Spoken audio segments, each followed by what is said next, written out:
Guys আজকে Indian bike driving 3D শহরের মধ্যে ছোট্টু গেমারের বাড়ির সামনে চলে এসেছে জাদুই সিঁড়ি, যেটা পুরো মেঘের মধ্যে দিয়ে চলে যাচ্ছে মোটু পাতলু শহরে। তো আমি কি যেতে পারবো মোটু পাতলু শহর মানে ফুরফুরি নগরে? আর সেখানে গিয়ে আমি কি সেই ফুরফুরি নগরের বিখ্যাত সিঙ্গারা খেতে পারবো? আর ফুরফুরি নগরে গিয়ে মোটু পাতলু কি আমাকে তাড়িয়ে দিল নাকি তাদের বাড়িতে আমাকে থাকতে দিল? জানতে হলে পুরো ভিডিওটা শেষ পর্যন্ত দেখতে থাকো, কারণ আজকের ভিডিও হতে চলেছে অনেক অনেক অনেক মজাদার। আরে আরে আমার নাম হলো ফৌজি ফ্র্যাঙ্কলিন আর আমি এখন যাচ্ছি ছোট্টু গেমারের বাড়িতে। কিন্তু একই ছোট্টুর বাড়িতে এই সিঁড়িগুলো আবার কোথা থেকে আসলো? আরে আরে সে আবার সিঁড়ি কবে লাগালো এখানে? আবে ছোট্টু, আরে ছোট্টু কোথায় আছিস? তাড়াতাড়ি বাইরে আয়। আরে ছোট্টু বাইরে চল তাড়াতাড়ি চল। আরে তুই আবার সকাল সকাল আমার মাথাটা গরম করছিস, কি হয়েছে বাইরে দেখি তো। কিন্তু এটা আবার কি? এই এত বড় সিঁড়ি কোথা থেকে আসলো? আর এখানে তো মোটু পাতলু শহরের গেটের ছবি দেওয়া, তার মানে এই সিঁড়িটা কি মোটু পাতলু শহরেই যাচ্ছে নাকি? আর ও ভাই সাহেব কত লম্বা সিঁড়ি! তবে এই সিঁড়িগুলো ফৌজি ফ্র্যাঙ্কলিন নিয়ে আনলো নাকি? তবে যাই হোক, চলো আমি তাহলে এখন সিঁড়ির উপরে যাই। এই ফৌজি ফ্র্যাঙ্কলিন, তুই যাবে আমার সাথে? তাহলে তাড়াতাড়ি বাইকে ওঠ, আমি এই সিঁড়ি দিয়ে মোটু পাতলু শহরে যাব। তবে আমার না কেমন কেমন লাগছে, এই সিঁড়ি দিয়ে উঠলে তো আকাশে চলে যাব। এই সিঁড়ি তো সোজা যাচ্ছে আকাশে, কিন্তু এই সিঁড়ি কিভাবে মোটু পাতলু শহরে যায়? চলো গাইস, সেটা তো সিঁড়ির উপরে উঠলেই দেখা যাবে। আরে ছোট্টু আস্তে আস্তে চালা, নইলে কিন্তু আমি পড়ে যাব। আরে তুই চুপ কর তো। আরে এই দেখ, তোর জন্য আমি পড়ে গেলাম। ও তেরি, ফালতু ফালতু তুই কিন্তু বকবি না একদমই। এবার লাথি মেরে পুরো গাড়ি থেকে নিচে নামিয়ে দেবো কিন্তু তোকে। আব্বে এই ছোট্টু, সম্মান দিয়ে কথা বল, আমি কিন্তু একজন ফৌজি আর্মি, পুরো খতম করে জেলে ভরে দেবো তোকে। আব্বে ভাই চুপচাপ বস, আমার মাথাটা গরম করাসনি, কম বক এবং চুপচাপ বস। এই দেখ, এই জায়গায় কিন্তু পড়ে গিয়েছিলাম, এই জায়গাটাই খুব সাবধানে চালাতে হবে বাইককে, খুব সাবধানে। তবে আরে আরে এক্ষুনি এইটা দেখলি তো, এক্ষুনি পড়ে যেতাম। এই জায়গাটা না খুবই ভয়ঙ্কর, একদম সাবধানে গাড়িটাকে আস্তে আস্তে ঘোরাতে হবে। এই তো ঘুরিয়ে ফেলেছি। ইয়া এবার এখান থেকে উঠছেই না। আরে ফৌজি ফ্র্যাঙ্কলিন, তুই বাইকটাও না একদম খারাপ বাইক এনেছিস, ঠিকঠাক ভাবে চলছেই না বাইকটা। এবার এখান থেকে আস্তে আস্তে ঘুরোতে হবে। এই তো উঠে পড়েছি। ওত্তেরি গাইস, ফাইনালি আরেকটু। ও বাবা, এখান থেকে উঠছে না। আরে এই তো উঠে পড়েছে, কিন্তু ওত্তেরি, ও ভাই সাহেব এই সিঁড়িটা দেখ কত উপরে। আরে ছোট্টু আমার খুব ভয় লাগছে, চল নিচে চলে যাই আমরা। তোকে বললাম না চুপচাপ বসে থাকতে? আজকে যাই হয়ে যাক, আমি মোটু পাতলু শহরে গিয়েই ছাড়বো। আরে ছোট্টু, কিন্তু আমরা মোটু পাতলু শহরে কেন যাচ্ছি? আরে ভাই তুই চুপচাপ বাইকের পিছনে বসে থাক না, অত বকর করছিস কেন? তুই এত বকবক করিস না, বকবক করে আমার কানের মাথাটা খেয়ে ফেললি পুরা। ও ফাইনালি আরো একটি ব্যাগ চলে এসেছে। কিন্তু এই জায়গাগুলো এতটা ভয়ঙ্কর না, এই ছোট জায়গার মধ্যে বাইক ঘোরানোই যাচ্ছে না। তার উপরে আমার পিছনে একটা পাগলা বসে আছে, খালি বকবক করেই যাচ্ছে। আরে তুই এত বাড়িতে কি খাস এত ভারী? তোর জন্য দেখছিস বাইকটা ঠিকঠাক ভাবে চলছেই না। আরে ইয়ার, এখান থেকে তো বাইকটা উঠছেই না। আরে ইয়ার কি করবো? এই তো গাইজ, ও ভাই সাহেব উঠে পড়েছে। আর ও ভাই সাহেব আমার পাটা একবার দেখো। ওরে ইয়ার, আরে পাগল, একদমই নড়বি না, একদম চুপচাপ বসে থাক। আরে আমাকে পাগল বলছিস কেন? আমি একজন ফৌজি ফ্র্যাঙ্কলিন, আমাকে পাগল বলিস না কিন্তু। এই তো এবার এই সিঁড়িগুলোকে পার করতে হবে, এখানে খুব সাবধানে একদম আস্তে আস্তে বাইকটাকে সোজা করে নি। কিন্তু এই কি ওত্তেরি, বাইকটা এখান থেকে উঠছেই না। এই তো গাইজ, অনেক কষ্ট করে কিন্তু আমি উঠে পড়েছি, কিন্তু আমি পুরো 2 ঘন্টা ধরে সিঁড়ির উপরে উঠেই যাচ্ছি, এই সিঁড়ি খতম হওয়ার নামই নিচ্ছে না। আরে ইয়ার, আর কত দূর উঠতে হবে? আবে ছোট্টু, আমি বুঝতে পারছি না তুই কেন এত উপরে যাচ্ছিস। তাড়াতাড়ি বাইকটা ঘোরা, আমি যেতে চাই না, আমি নিচে চলে যাই। আরে ভাই তুই এত বকবক করছিস কেন? বাইক তো আমি চালাচ্ছি, তুই চুপচাপ বসে থাক পিছনে। এই দেখ, আরে ও তেরি, গেলাম।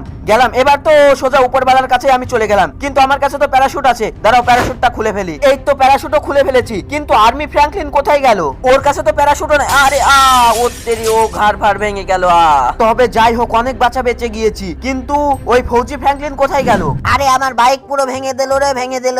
ওই ছোট্টুর বাচ্চা আমার পুরো বাইকটা ভেঙে চুরে শেষ করে দিল।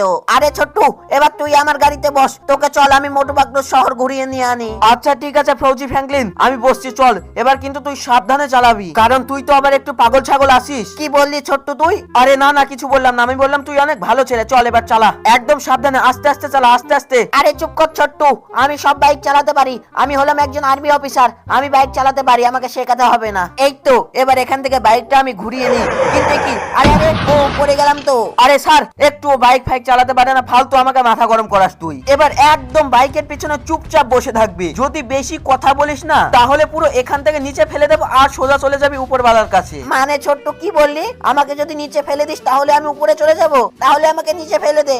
আরে ভগবান, আমি বাইকের পিছনে কাকে চড়িয়েছি? আরে ভাই তুই চুপচাপ বসে থাক না, ফালতু কেন কথা বলছিস? তুই আমাকে বকিয়ে বকিয়ে আমার মাথার ভিতরের মটকা দই করে দিলি। আরে ছোট্ট, মাথার ভিতরে আবার দই পাওয়া যায় নাকি? দে তাহলে আমি খাই। আরে তুই চুপ করবি না, এবার তোকে আমি সত্যি সত্যি কিন্তু নিচে ফেলে দেবো। আরে আরে কিন্তু একই, এটা আবার কোন জায়গা? ওর তেরি, কোথায় চলে এলাম আমি? এখানে একটি পুলিশ অফিসার রয়েছে আর এখানে দুটো মানুষ রয়েছে। আরে হ্যালো স্যার, হ্যালো, এটা কি মোটু পাতলু শহরে যাওয়ার রাস্তা? আরে না না, এটা তোমার বাবার বাড়ির যাওয়ার রাস্তা। কি বললি তুই? বাবার বাড়ির যাওয়ার রাস্তা? দাঁড়া, এই নে। আরে ছোট্ট, এখান থেকে তো নিচের দিকটা দেখতে অনেক ভালো, কিন্তু কি আমি পড়ে গেলাম। আরে রে, ফৌজি ফ্র্যাঙ্কলিন পড়ে গেল নাকি? ওর তেরি, আর্মি ফ্র্যাঙ্কলিন তো পুরো শুকনো পাতার মতো নিচে পড়ে গেল, আর সে কোথায় পড়লো কোনো খোঁজ খবরই তো পাওয়া গেল না। আর এই লোকের জন্য সব হলো, তোর অ্যাসিকিটাস এই নে। কিন্তু এখানে দুটো মানুষ রয়েছে। আরে ভাই তোমরা তো কিছু বলো, এরা কোনো কথাও বলছে না, কিছুই করছে না, চুপচাপ এখানে এইরকম ভাবেই দাঁড়িয়ে আছে। বাদ দাও, এরা কিছু বলবে না, এসব ফালতু আলতু ফালতু লোক। চলো গাইস, তাহলে আমি আমার সিঁড়িতে উঠতে শুরু করি। এবার আমাকে পুরো সিঁড়িটা একা একাই যেতে হবে। যাক ভালোই হলো ওই ফৌজি ফ্র্যাঙ্কলিন পড়ে গিয়ে, কারণ এত বক করছিল না, বকর বকর করে করে করে আমার মাথাটা পুরো শেষ করে দিল। যাই হোক, সালা নিচে পড়ে গিয়েছে, ভালোই হয়েছে। আর গাইস, আমার এই সিঁড়িতে উঠতে উঠতে আমার হাওয়া পুরো বেরিয়ে গেল আর বাইকটাও পুরো চুরমার হয়ে গেল। কিন্তু এখন যদি ভাবি এখান থেকে আমি বাড়ি ফিরে যাব, তাও তো যেতে পারবো না। যাই হোক, কোনো মতেই বাড়ি ফিরে যাওয়া যাবে না, আমি যে করে হোক মোটু পাতলু শহরে যাবই। এই তো কষ্ট মষ্ট করে এখানে উঠে পড়েছি, এবার খুব সাবধানে এখানে ঘোরাতে হবে, কারণ গাইস দেখো কতটা উপরে। একবার যদি এখান থেকে আমি নিচে পড়ে যাই। অলরাইট ভাই লোক, অনেক কষ্ট মষ্ট করে কিন্তু আমি ওই জায়গাটা পার করে চলে এসেছি। আর এবার আমার মনে হচ্ছে ওই সামনেই মোটু পাতলু শহর, কারণ উপরের দিকে কিছু একটা জিনিস দেখা যাচ্ছে মনে হচ্ছে, কিন্তু জিনিসটা কি আমি তো কিছুই বুঝতে পারছি না। ওটা তো মোটু পাতলু শহর হবে না, কারণ মোটু পাতলু শহর ফুরফুরি নগর কিন্তু অনেক বড়, এইটুকু আবার মোটু পাতলু শহর হয় নাকি? যাই হোক চলো গাইজ, উপরে গিয়েই দেখা যাবে। এই তো গাইজ, ফাইনালি পুরো 2-3 ঘন্টা বাইক চালানোর পর আমি কিন্তু সেই জায়গায় চলে এসেছি। আর গাইজ এই জায়গায় উঠতে না, আরে বাপরে বাপ, তবে এটা আবার কিভাবে মোটু পাতলু শহর হয়? এখানে একটি লোক দাঁড়িয়ে, এখানে একটি লোক দাঁড়িয়ে, আর এইদিকে একটি লোক দাঁড়িয়ে। আরে হ্যালো ভাই, হ্যালো, আমি মোটু পাতলু শহরে যাচ্ছি, কিন্তু এখানে এইরকম কেন? কোন দিক দিয়ে মোটু পাতলু শহরে যাবো আমি? আসো ছোট্টু আসো, তুমি এখন যাবে মোটু পাতলু শহরে। আরে হ্যাঁ হ্যাঁ, আমি মোটু পাতলু শহরে যাব, তবে মোটু পাতলু শহর কই? তাড়াতাড়ি আমাকে পাঠা মোটু পাতলু শহরে। আরে ছোট্টু, তুমি কি এত সহজে মোটু পাতলু শহরে যেতে পারবে? মোটু পাতলু শহরে যেতে হলে তোমাকে একটা চ্যালেঞ্জ কমপ্লিট করতে হবে। আরে ভাই, এত বড় একটা চ্যালেঞ্জ কমপ্লিট করে আসলাম, আবার চ্যালেঞ্জ কমপ্লিট করতে হবে? আচ্ছা আচ্ছা, তোমার চ্যালেঞ্জটি হলো এখানে কিন্তু দুটো লোক দাঁড়িয়ে আছে, আর দুটো লোকের কাছেই ফুরফুরি নগরে যাওয়ার রাস্তা আছে, কিন্তু একটি রাস্তা সত্যি সত্যি মোটু পাতলু শহরে যাবে, আর একটি রাস্তা সোজা চলে যাবে তোমার বাড়িতে। আর এই দুটো লোকের মধ্যে একটা লোক সবসময় মিথ্যা কথা বলে, আর একটা লোক সবসময় সত্যি কথা বলে। যে লোকটা সত্যি কথা বলবে তার গেট যাবে ফুরফুরি নগরে, আর যে লোকটা মিথ্যা কথা বলবে তার গেট চলে যাবে পুরো তোমার বাড়িতে। যাও, তুমি তোমার গেটটি বেছে নাও, তোমাকে মাত্র 2 মিনিটের মধ্যে চ্যালেঞ্জটি কমপ্লিট করতে হবে। আচ্ছা আচ্ছা ঠিক আছে, আমি এক্ষুনি যাচ্ছি। তো গাইস, তোমরা তো শুনতেই পেলে, একজন মিথ্যা কথা বলবে আর একজন সত্যি কথা বলবে। দেখি কে মিথ্যা কথা বলে। এই লোকটির মুখ দেখে তো মনে হচ্ছে এ খুব সৎ মানুষ, এ মিথ্যা কথা বলবে না। চলো গাইস, এবার সামনের দিকে লোকটিকে দেখি। আরে এই লোকটিও তো মনে হচ্ছে অনেক সৎ মানুষ, এও মনে হচ্ছে মিথ্যা কথা বলবে না। চলো গাইস, সবার প্রথমে তাহলে আমরা ওই গার্ডটিকে প্রশ্ন করি। আরে গার্ড ভাই, তোমার জন্য আজকের একটি প্রশ্ন রয়েছে, বলো তো তোমার হাত কয়টা আছে? আরে আরে, আমার তো 15টা হাত আছে।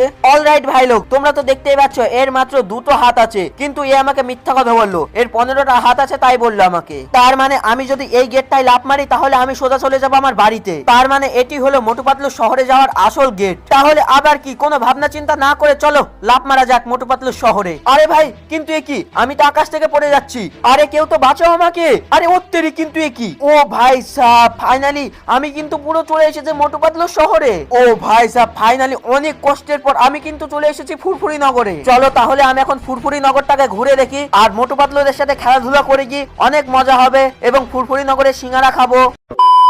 তো গাইজ, এই ছিল আজকের ভিডিওটা যদি তোমাদের কাছে একটু ভালো লেগে থাকে তাহলে প্লিজ আমাকে ছোট ভাই মনে করে ভিডিওটিকে লাইক করে অবশ্যই চ্যানেলটিকে সাবস্ক্রাইব করে দিও। আর চ্যানেলটিকে সাবস্ক্রাইব করার পাশাপাশি পাশের বেল আইকনটা কিন্তু অবশ্যই অল করে দিও। আর তুমি কোন ফোন দিয়ে এই ভিডিওটি দেখছো, মানে ফোনের নাম, সেটি অবশ্যই নিচে কমেন্টে লিখে দিও। আর পারলে ভিডিওটি তুমি তোমার বেস্ট ফ্রেন্ডের কাছে শেয়ার করে দিও, যাদের সাথে তুমি স্কুলে একসাথে পড়াশোনা করো। তো গাইজ, দেখা হচ্ছে আবার কোনো নতুন ধামাকাদার ইন্টারেস্টিং ভিডিওতে। আসছে। ততক্ষণ সকলে সুস্থ থাকো, ভালো থাকো, টাটা। আর হ্যাঁ, লাইক সাবস্ক্রাইবটা কিন্তু করে দিবা, ওটা যেন ভুলে যেও না।